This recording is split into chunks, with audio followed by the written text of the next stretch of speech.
이제부터는 우리나라의 사계절과 그리고 우리나라의 인간 생활에 영향을 주는 그 기후에 영향을 받은 인간 생활이 어떻게 나타나는지에 대해서 학습해 보도록 하겠습니다.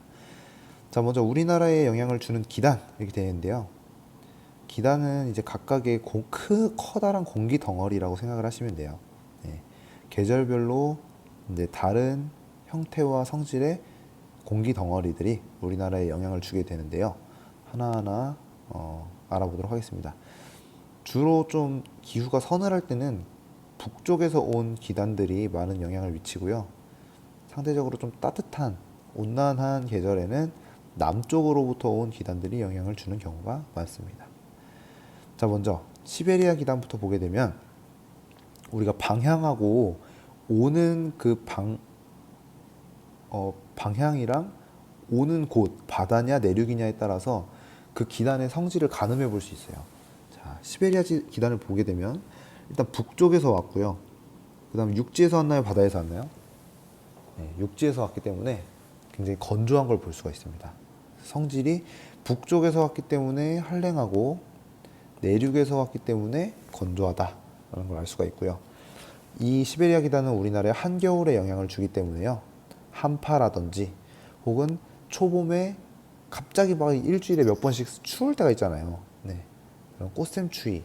그다음에 겨울철에는 보통 우리가 일주일이라고 한다면 3일은 춥고 4일은 따뜻한 그런 삼한사온 현상에 영향을 준다고 알아두시면 되겠습니다. 네, 그 다음은 오호츠크의 기단이고요. 자, 얘는 한겨울이고요. 오호츠크의 기단은 주로 늦봄에 영향을 미치며 얘도 북쪽에서 왔기 때문에 한랭하고요. 내륙이 아니고 바다에서 왔네요. 그러니까 습기는 많습니다. 그래서 높새바람, 영동지방에 비 뿌리고 영서지방에 가뭄 여기에 영향을 미치고요. 그 다음에 장마전선, 그 초여름에 장마가 올 때 이 오호츠크의 기단과 북태평양 기단이 만나면서 여기에 전선이 띠가 만들어지는 거예요. 그래서 여기에 영향을 준다고 보시면 되겠습니다. 자, 그 다음 북태평양 기단은 남쪽에서 왔기 때문에 고온이고요. 바다에서 왔기 때문에 다습합니다. 예, 언제냐면 우리나라의 한여름에 영향을 주는 친구고요. 무더위와 열대야 그리고 장마 전선의 오호츠크의 기단과 함께 영향을 미칩니다. 봄과 가을은 크게 어떤 기단의 영향을 받는 게 아니라요. 시베리아 기단에서 떨어져 나온 조그만 고기압 덩어리들이 편서풍을 타고 이렇게 이동해요. 그러면 이 고기압이 지나갈 때는 맑았다가 안 지나갈 때는 또 저기압이어서 비가 왔다가 네, 그게 계속 반복되는 변덕스러운 날씨 양상을 보입니다. 자, 계절별로 한번 알아볼까요? 봄에는 우리나라를 덮고 있던 시베리아 기단이 북쪽으로 약간 후퇴하고요. 그리고 전체적으로 이 내륙도 따뜻해지면서 커다랗고 단단했던 이 차가운 공기 덩어리가 조금씩 쪼개지기 시작해요. 그래서 쪼개지면서 떨어져 나왔던 고기압들이 편서풍을 타고 우리나라를 이렇게 쑥쑥 지나가게 됩니다. 지구과학 시간에 배웠는지 모르겠지만 고기압은 하강기류이기 때문에 고기압이 우리나라를 지나갈 때는 날씨가 굉장히 맑습니다. 그래서 봄에 이렇게 파란 하늘이 갑자기 보이고 뭐 미세먼지도 없고 하는 날은 아, 이동성 고기압이 지나가는구나 이렇게 생각하시면 될 것 같아요. 그리고 가끔씩은 시베리아 기단이 또 우리나라를 덮치기도 합니다. 갑자기 추워지는 거죠. 이게 이제 봄에 찾아오는 꽃샘추위라고 보시면 되겠습니다. 그리고 굉장히 기단의 성격이 건조하기 때문에요. 이런 봄철에는 산불주의보가 많이 발생해요. 네, 발령돼요. 그래서 산불을 굉장히 많이 유발하는 그런 기단이 되겠습니다. 그래서 우리나라에서 입산 통제를 하는 기간이 딱 두 번입니다. 봄철과 가을철. 봄철과 가을철은 거의 데칼코마니에요. 비슷합니다. 그렇기 때문에 둘 다 똑같이 건조하고 이동성 고기압이 많이 지나가는 그런 계절이라고 보시면 될 것 같아요. 자, 그 다음 늦봄에서 초여름, 이제 여름으로 들어가는 초입에는 오호츠크의 기단이 영향을 미치고요. 북동풍에 의한 팬 현상이 발생해서 높새바람이 우리나라에 영향을 줍니다. 영서지방에 가뭄을 가져오죠. 자, 그 다음 본격적인 여름으로 들어가기에 앞서서 오호츠크의 기단과 북태평양 기단이 만납니다. 자, 성질이 다른 두 기단이 만나서 비를 뿌리는 거 우리 강수의 유형에서 배웠죠. 네, 전선성 강수에 의해 가지고 둘이서 막 세력 다툼을 해요. 네, 그러다가 결국에 누가 이기냐면 자, 북태평양 기단이 우리나라를 완전히 덮으면서 이때부터 우리나라는 8월 무더위가 시작되게 됩니다. 그 전에 이 전선이 계속 위아래로 움직이지 않습니까? 네, 이러는 와중에 계속 뭘 뿌리는 거예요. 이게 지금 계속 비가 내리고 있는 거예요. 그러니까 우리나라는 여름철에 비가 많이 내릴 수밖에 없는 이유가 이 전선 때문이 되겠죠. 자, 한여름, 네, 폭염과 열대야의 계절이죠. 네, 열대야 발생 일수가 남쪽으로 갈수록 되게 많아진다라고 하는 걸 발견하실 수 있을 겁니다. 자, 가을은 아까 전에 봤던 봄이랑 비슷해요. 네, 북태평양 기단이 물러나고요. 이동성 고기압이 마찬가지로 숭숭숭 지나가게 되고 건조하다. 그래서 산불이 많이 나기 쉽다. 자, 그리고 나서 겨울이 왔습니다. 겨울은 아까 얘기했던 이 기단의 계절이죠. 시베리아 기단이 우리나라를 덮게 되고요. 북서계절풍이 강하게 불어온다. 내륙으로부터 불어오기 때문에 굉장히 건조한 북서계절풍이 영향을 미치게 됩니다. 자, 우리나라 계절별 기후 이렇게 정리를 해놨는데요. 자, 이동성 고기압, 꽃샘추위, 그다음에 가뭄, 그리고 편서풍에 의한 황사 있었고요. 그다음에 늦봄에는 오호츠크의 기단이 확장하면서 높새바람이 분다. 자, 그리고 장마 같은 경우에는 우리가 여름이랑 겨울을 비교하는 일기도를 많이 줘요. 지형도 배웠던 거랑 비슷하게.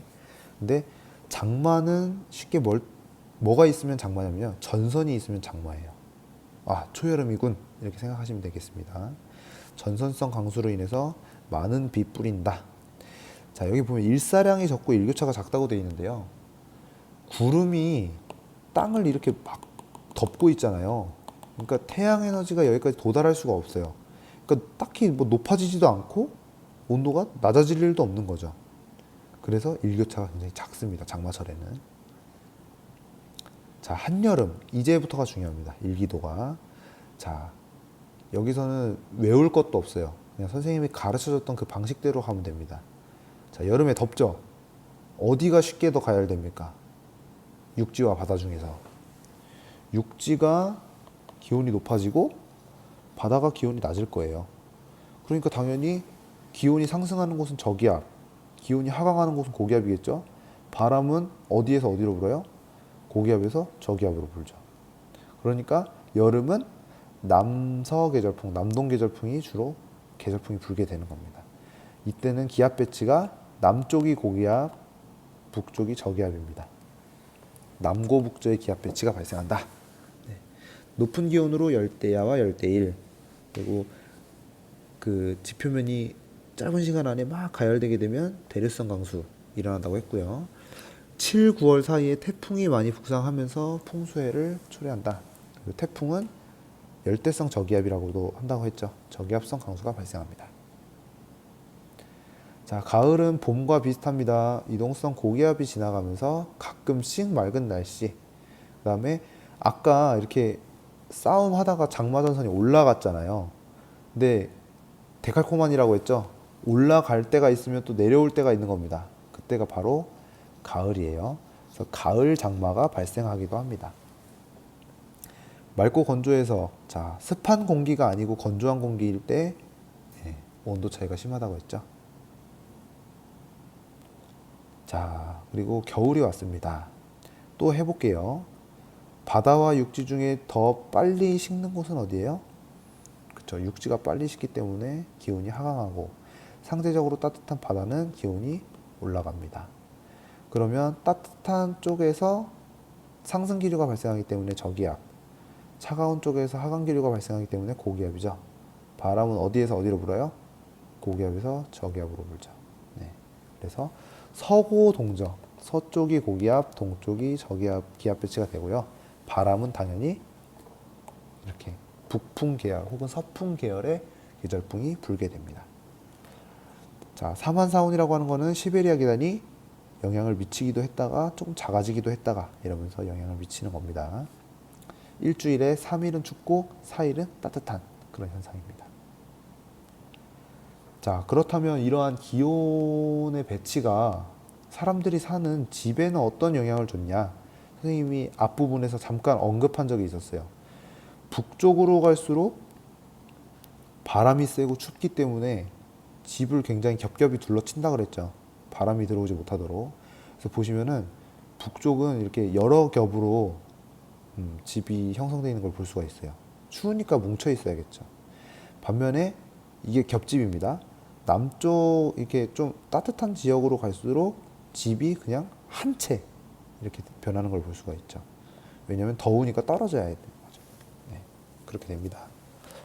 자, 낮은 기온으로 인해서 밭전자형의 폐쇄적인 겹집 구조를 띠고요. 추운 겨울에 작업 공간인 정죽관을 설치했대요. 요거는 관북형 가옥에만 나타나요. 자, 자료 화면을 보시면 여기 보면 아궁이 이게 불을 떼잖아요. 불을 아궁이에서 밥도 해 먹고 그러는데 이 옆에 보면은 사람들이 앉아 있을 수 있게끔 마루가 만들어져 있어요. 요게 정죽관입니다. 네. 왜 여기다 했겠어요? 밥할 때 쓰는 그 열기를 생활하거나 작업할 때도 그대로 옮겨다 쓰는 거예요. 불로부터 멀어지면 추워지니까 최대한 가까이에서 뭔가를 하려고 하는 거죠. 그게 정죽관입니다. 그 다음 남부형 같은 경우에는 무더위가 찾아오면 바람이 숭숭 통하는 것이 좋겠죠. 일자형의 개방적 호집 구조가 있고요. 특이한 거는 가운데를 뻥 뚫어 놓고 사람들이 앉아서 쉴 수 있는 대청마루를 만들어 놨다는 것입니다. 자, 이렇게 뻥 뚫어 놓은 거 보이죠? 그럼 바람이 얼마나 시원하게 통하겠어요. 네. 이게 바로 남부형 가옥에서 나타나는 그런 구조라고 볼 수가 있겠습니다. 자, 그리고 울릉도에서는 또 특이한 시설물이 뭐가 있냐면 집을 둘러치는 어떤 시설물이 있어요. 우대기라고 해가지고 눈이 막 내리게 되면 집이 눈에 파묻히니까 최소한의 생활 공간만큼은 확보할 수 있도록 지붕을 저 바깥쪽까지 연장해가지고 벽을 만드는 겁니다.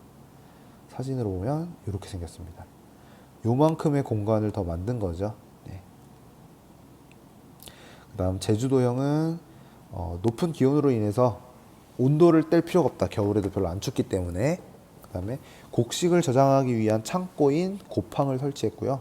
그 다음에 제주도가 삼다도라고 불리잖아요.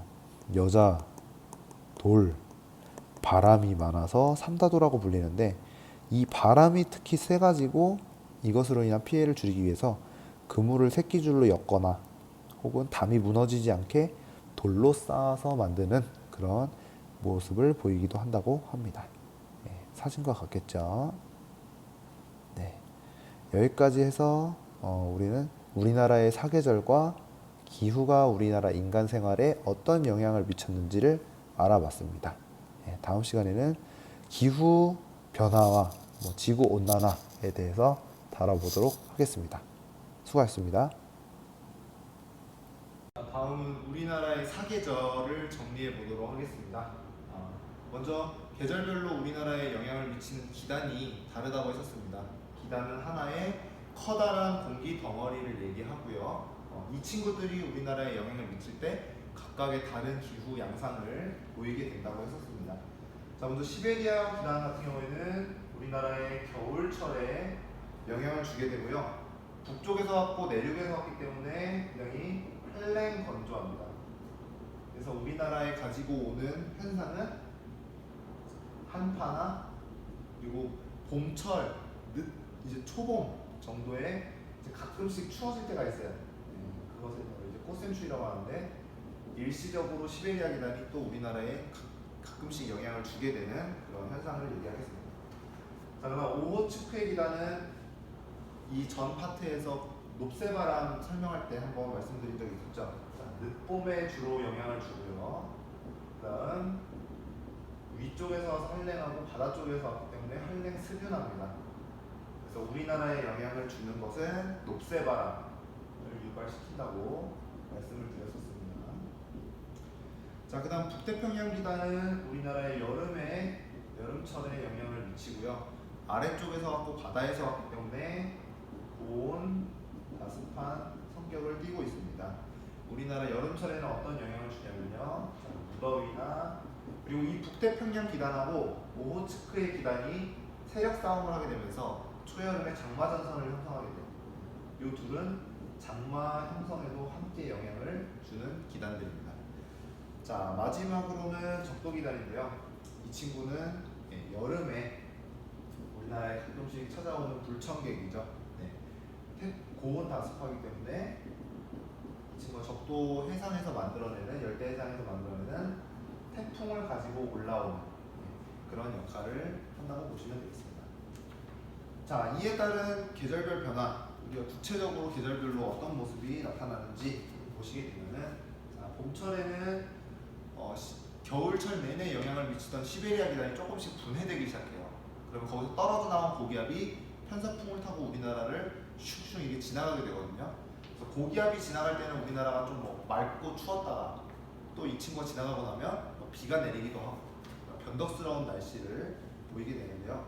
이동성 고기압이 통과하게 된다 라는 특징이 있고요. 아까 전에 봤던 호셈추위, 그리고 편서풍을 타고 중국의 고비 사막에서 날아오는 황사, 그리고 늦봄철에는 오호츠크의 기단이 태백산맥을 넘으면서 벌어지게 되는 녹새바람, 이런 기상 현상들이 나타나게 됩니다. 자, 그 다음 장마 때는 오호츠크의 기단과 북태평양 기단이 세력 싸움을 하게 되면서 장마 전선이 형성이 되고요. 이 둘이 세력 싸움을 하게 되면서 왔다 갔다 하면서 우리나라에 계속 비를 뿌리는 거예요. 그때가 이제 집중 호우가 발생하게 되겠죠. 특히 이 둘이 어디서 왔다 갔다를 많이 하냐면 중부지방에서 많이 왔다 갔다 해요. 그래서 한강 중상류 지역 이런 데 있잖아요. 그래서 중부지방의 호우 피해가 많이 집중했다라고 하는 거 알아두시면 되겠습니다. 자, 그 다음 장마가 물러나고 북태평양 기단이 우리나라를 완전히 덮게 되면 그때 한여름이 시작되고요. 무더위와 그다음에 지표면이 너무 가열되게 되면 대류성 강수, 소나기가 발생을 하게 되겠죠. 자, 그 다음 가을에는 봄과 데칼코마니라고 했었어요. 이동성 고기압이 마찬가지로 슝슝슝 우리나라를 통과하게 되겠고 굉장히 건조한 것이 특징입니다. 그리고 아까 전에 오호츠크의 기단과 북태평양 기단이 세력 싸움을 하다 북태평양 기단이 이겨서 올라갔잖아요. 근데 가을은 그 반대로 이제 세력 싸움하던 잔선이 이렇게 아래쪽으로 내려오게 돼요. 상대적으로 북쪽에 있는 찬 기단들이 세력이 커지니까 날씨가 추워지면서, 그러면서 이제 가을 장마가 또 기승을 부리기도 합니다. 자, 마지막 겨울은 시베리아 기단이 우리나라를 덮었기 때문에 한파가 찾아오는 계절이 되겠고요. 그 다음에 북서기류나 북동기류에 의한 폭설이 이제 우리나라에 피해를 주기도 합니다. 자, 그 다음 우리 기후와 관련된 가옥 구조에 대해서 살펴봤는데 기후에 따라서 집의 모양이나 시설물들이 달라서요. 조금씩 그것에 대해서 한 번 더 정리를 해드리면, 자, 우리 위쪽의 광북 지역 같은 경우에는 굉장히 날씨가 춥기 때문에 아궁이에서 요리를 한 그 잔열을 가지고 거기서 생활할 수 있는 공간을 만들었다고 했습니다. 정주관이라고 하는 시설이 특이했었고요. 울릉도 같은 경우에는 눈이 너무 많이 와서 최소한의 생활 공간을 만들어낼 수 있는 우대기라는 시설을 만들었다 하는 거 배워봤었고, 그다음에 제주도는 삼다도인데 그 중에서도 바람에 대비하기 위한 시설로 이제 그물지붕, 지붕이 날아가지 않게 그물지붕을 만들었고, 담이 무너지지 않게 무거운 돌을 이용해서 쌓았다고 했습니다. 그리고 곡식 같은 것을 저장해 놓을 수 있는 창고인 고팡이라고 하는 그런 시설이 있었다라고 하는 것까지 기억해 두시면 좋을 것 같습니다. 여기까지 한번 우리나라의 사계절을 정리해 보았습니다.